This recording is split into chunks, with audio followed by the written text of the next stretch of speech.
Mashinaning narxini birinchi aytib o'tib ketaman, ammo bitta like bosib qo'yasiz. 21900 ga BYD Han. Menimcha Hanni bunaqa narxga yaxshi variantda topib qo'ydik. 2021-yil boshida chiqqan versiyalardan sifatga juda ham qattiq e'tibor berilgan.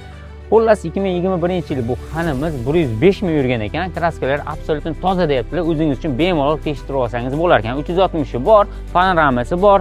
Xullas Handa bo'lgan hamma narsa bor. Tembo'l boshidagi versiyalardan. Xullas salon holatlarini ko'ramiz. Kofe svetidagi salon juda ham ideal. Xullas mashinamizni 105 ming yurgani bilan, lekin yomon bo'lib ketmagan, urinib qolmagan. Bu narxga Hanni bosib olsangiz bo'ladi. Monitorlari bor, climate control, cruise control, eco sport, xullas comfort rejimimi, xullas policy udержание, xullas bordi, hammasi bor ekan akalar. Xullas bu narxga Hanni bemalol bosib olsangiz bo'ladi. Yonkisiga keladigan bo'lsak 88 ekan, uni ham aytib o'tib ketish kerak. Egalar nomerini pastda qoldiraman. Hanga qiziqadigan va arzonroq Han qidirib yurgan do'stlaringizga bu videoni jo'natib qo'ying.